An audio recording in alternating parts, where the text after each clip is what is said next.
IND impact में आपका स्वागत है। मैं मनोज सैनी। कैसा होगा बजट, इस पर हम बात करेंगे। आज मध्य प्रदेश का बजट कल प्रस्तुत होगा, लेकिन उससे पहले हमने देखा कि केंद्र सरकार का बजट आया, कोई कराधान उसमें दिखाई नहीं दिया। तो क्या मध्य प्रदेश के बजट में भी यही होगा? आखिर अर्थव्यवस्था को कैसे मिलेगा बूस्टर डोज? मध्य प्रदेश का बजट जब कल प्रस्तुत होगा तो पहली बार नए वित्त मंत्री के रूप में जगदीश देवड़ा बजट प्रस्तुत करेंगे। पूरी तरह डिजिटल की बात कही जा रही थी, लेकिन लैपटॉप पर जरूर दिखाई देंगे मध्य प्रदेश के वित्त मंत्री। पर बाकी लोग अब पिछली दफा यानी अगले साल जो बजट प्रस्तुत होगा उसमें डिजिटल होते दिखाई देंगे। चीजें बदली है, बहुत कुछ बदला है और कोरोना के संकट के बीच में कई सारी जिम्मेदारियां भी सरकार के सामने है। लेकिन क्या राहत देगी सरकार? क्या आर्थिक वृद्धि को मिलेगी रफ्तार?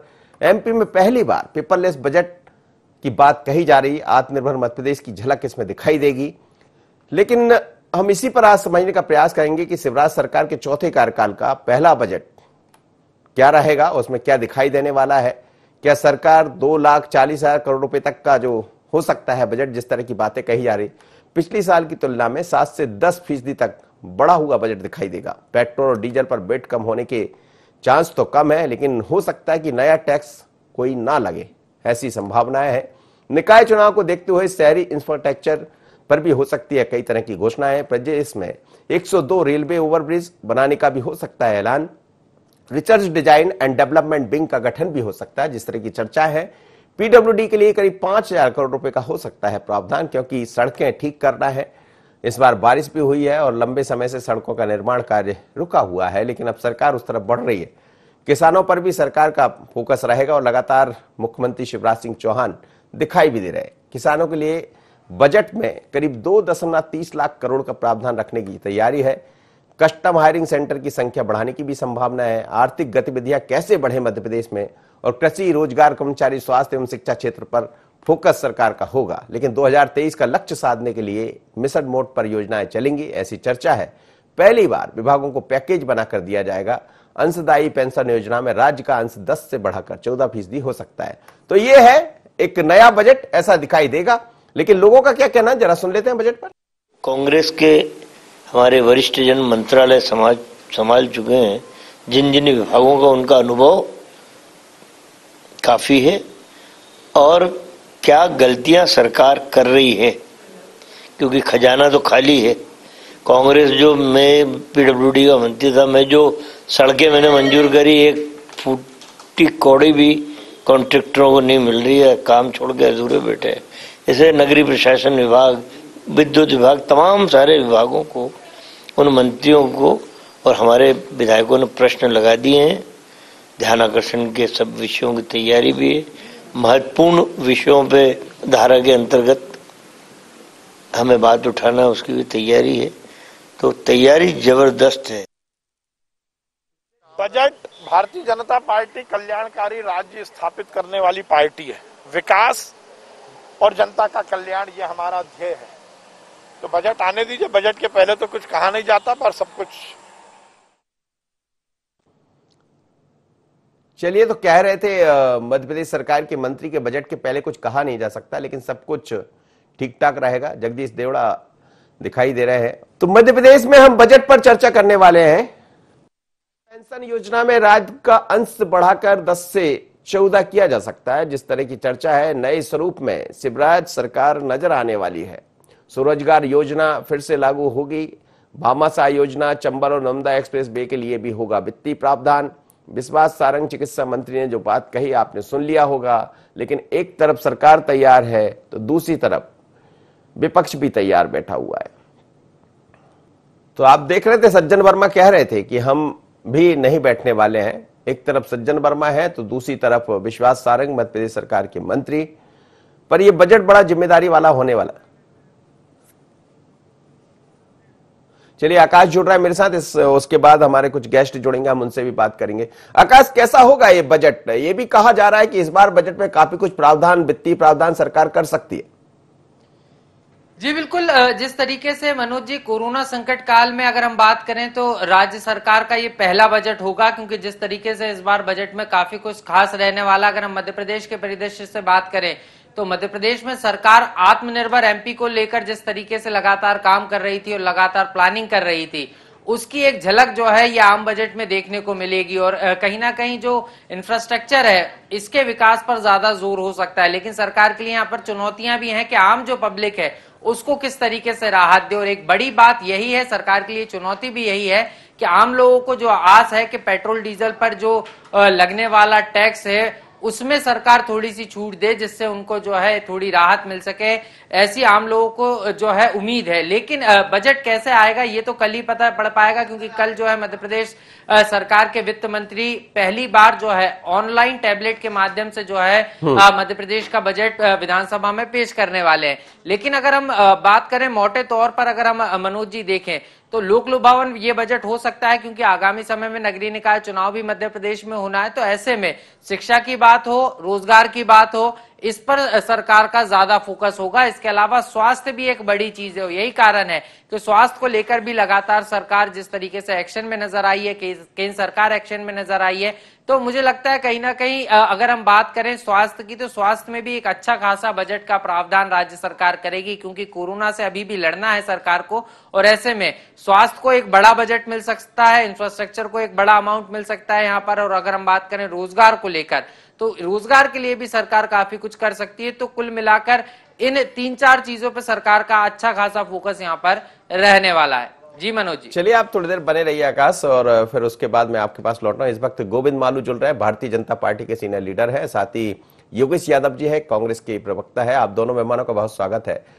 गोविंद मालू जी, अब बजट कल आने वाला है, कैसा रहेगा बजट? क्योंकि इस समय संकट कोरोना का भी रहा, कोविड के संकट से सरकार जूझ रही है। इस बीच में हम ये भी देख रहे हैं कि बहुत ऋण लेना पड़ा है सरकार को, और फिर ऋण के मार्फत ही आगे बढ़ा जाएगा, क्योंकि अभी बजट में खुद के तो कुछ पास है नहीं, खाली है खजाना, ये आप भी समझ रहे हैं। लेकिन फिर भी खाली खजाने के बीच में सरकार की तरफ से ये बात निकल कर नहीं आई कि फलानी व्यवस्था के लिए हमारे पास पैसा नहीं है। भारतीय जनता पार्टी की सरकार जब से बनी तब से हम इस संकट से जूझ रहे हैं, कोरोना के। लेकिन उसके बावजूद भी न कोई जन कल्याण के काम रुके हैं, न कोई सामाजिक सरोकार की योजनाएं रुकी हैं, बल्कि जो बाधित हुई थी उनको प्रारंभ भी किया है। और लगभग 38,000 करोड़ से भी ज्यादा का पैसा लोगों के खाते में जमा किया है डीबीटी के माध्यम से। जी। किसानों को भी 4,000 रुपए की, जो 6,000 की सम्मान निधि में 4,000 और बढ़ाकर एक नया योजना किसानों तक पहुंचाई है। 2,200 करोड़ रुपए किसानों के फसल बीमा के लिए दिया है। ऐसे अनेकों जो पिछली सरकार ने जिस दायित्व को नहीं निभाया था उसको भी निभाया है, पुराना भी बैकलॉग पूरा किया है। क्योंकि रेवेन्यू नहीं आ रहा था तो रेवेन्यू के लिए भी का भी प्रबंधन किया है। इसलिए बहुत सारे मोर्चों पर सरकार ने वित्तीय हमारी स्थिति को सुदृढ़ करने की कोशिश की है, और इसी सबका दिग्दर्शन बगैर किसी जनता पर अतिरिक्त भार डाले जनता से हमने जिस तरह से सरकार को चलाया है, और हमने जो ऋण भी लिया है तो हमने विकास के लिए लिया है, जन कल्याण के लिए लिया है।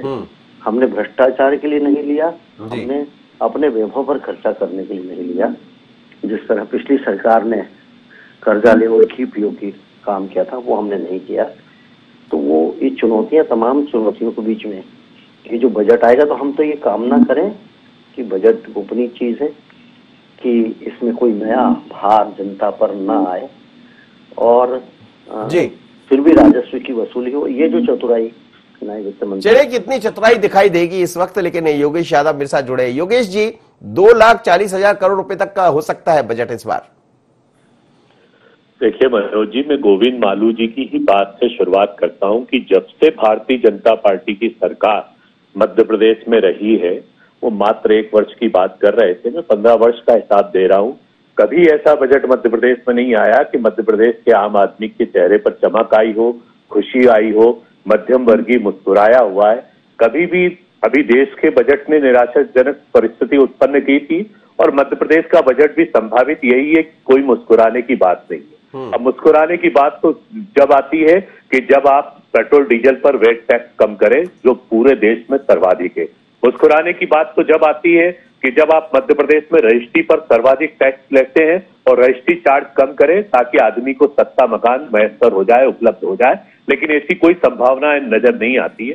हम कहते हैं कि आपको पैसा कलेक्ट करना है, इकट्ठा करना है, तो आप निर्माण कीजिए, आप विजन रखिए, आप रोजगार पैदा कीजिए। रोजगार की तरफ आपको ध्यान नहीं है और गोविंद माल्लू जी को नहीं मालूम है कि शायद 1 वर्ष से ये कर्ज लेकर ही घी पिया जा रहा है मध्य प्रदेश में। वो तो उन्होंने कहा कि हम कर्ज ले रहे हैं, उन्होंने स्वीकार किया इस बात, कर्ज ले रहे हैं लेकिन जनता के हित में ले रहे हैं। मनोज जी कोई विजन नहीं है। आप क्या बेरोजगारी आपके कम करने का कोई विजन है? कोई स्किल डेवलपमेंट का आपका कोई विजन है? क्या आप उद्योगों की यहाँ प्राथमिकता प्रदान करेंगे? आप जानते हैं कि मध्य प्रदेश में हालात ये हो रहे हैं कि एक कांस्टेबल की नौकरी पर 12-12 लाख आवेदन आ रहे हैं। मध्य प्रदेश का व्यक्ति पलायनवादी सर मैं लौट रहा हूँ पास। इस समय शिवराज पटेलिया जी मेरे साथ जुड़े हैं, वरिष्ठ पत्रकार हैं। सर बड़ा चैलेंजिंग होगा बजट, क्योंकि कोविड के संकट से हम लोग सब जूझे हैं, ये बात सच है, लेकिन 2,40,000 करोड़ का बजट हो सकता है और पिछले साल की तुलना में 7 से 10% तक इस बजट में इजाफा हो सकता है। क्या ऐसा हो पाएगा?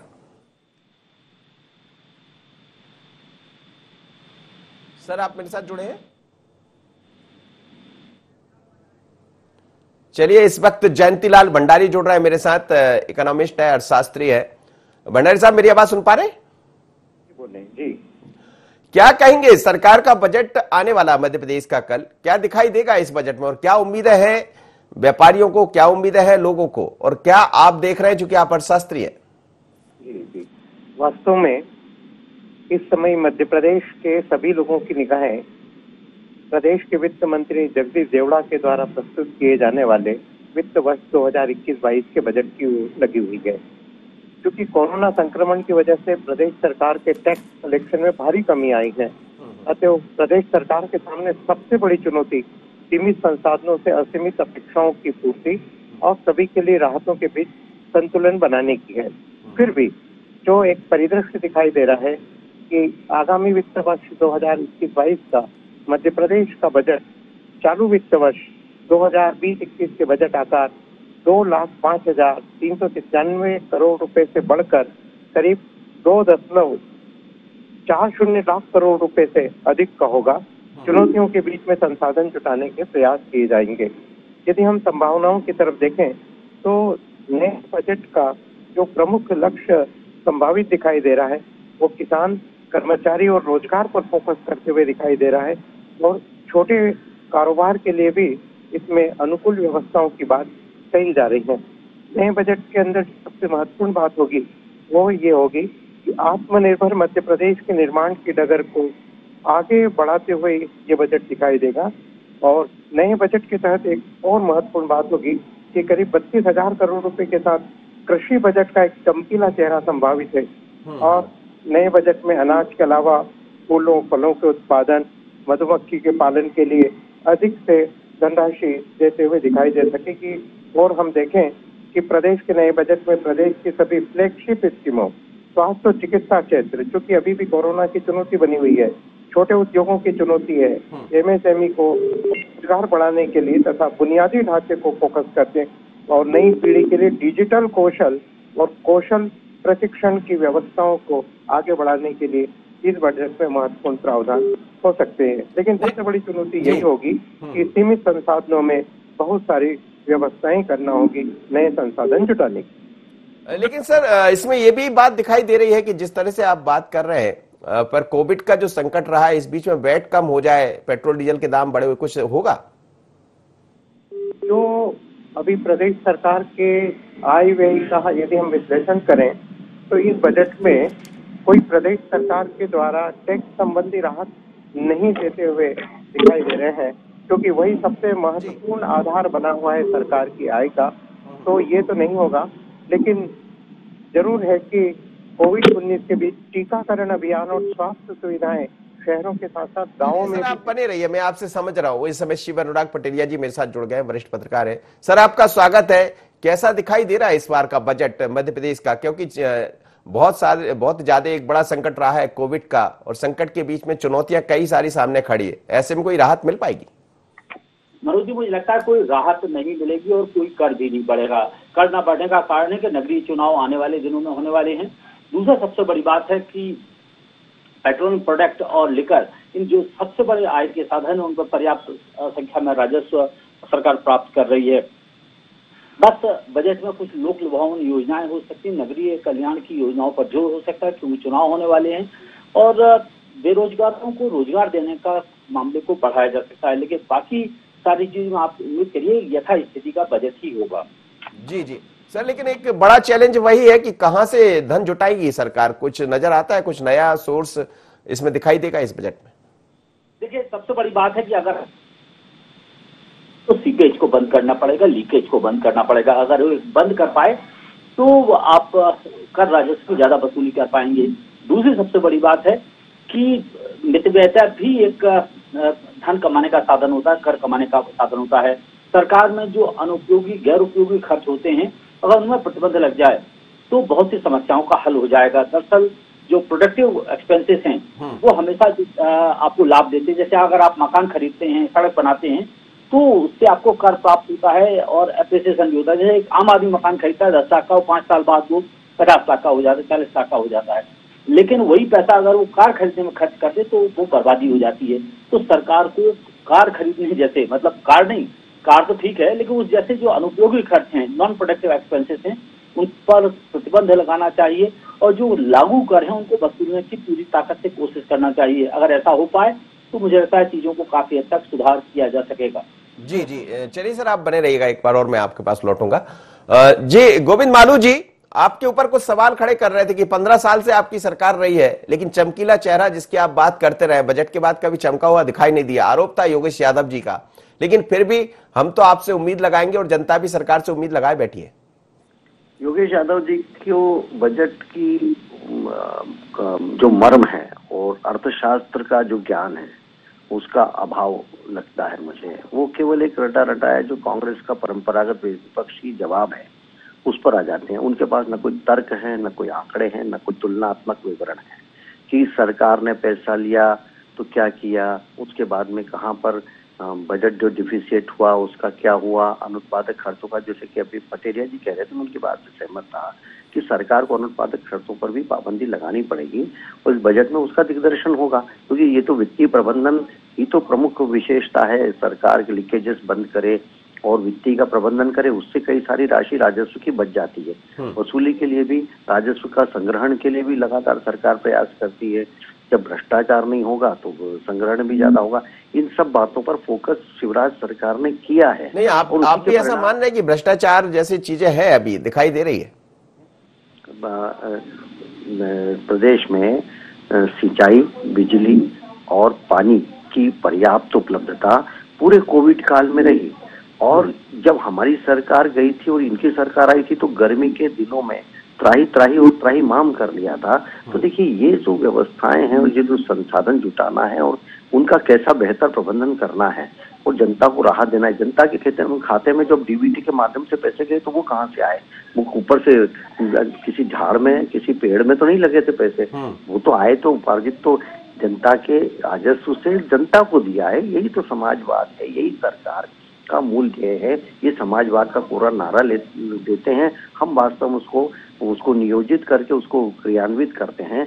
तो ये जो है, हमने जो प्रबंधन किया है, ये आर्थिक समीक्षा ये खुद करें, उस पर एक एक बात पर इनका अध्ययन करें, एक एक बजट की हेड पर पिछली बार का और अभी तक का तुलनात्मक विवरण जनता के सामने रखें। कांग्रेस, लेकिन जो लूपहोल्स की बात पटेरिया साहब कर रहे थे गोविंद मालू जी, आपने भी कहा कि हाँ कुछ मितव्ययता हमें रोकना पड़ेगा, वो कहाँ दिखाई देती है? जैसे भ्रष्टाचार की बात आपने भी स्वीकार किया इस बात को, तो क्या भ्रष्टाचार है मध्य प्रदेश? समीक्षा ये सीधे सीधे सरकार, कोई भी सरकार हो, जनता से जुड़ा हुआ मामला है। इस पर राजनीतिक बयानबाजी नहीं होनी चाहिए, इस पर तथ्यात्मक विवरण प्रस्तुत किया जाना चाहिए। यदि कहीं कोई उसमें कमी कमजोरी होगी तो हम भी उसका समर्थन करेंगे, नहीं आप सही कह रहे हैं, इसमें ये होना था और ये नहीं हुआ।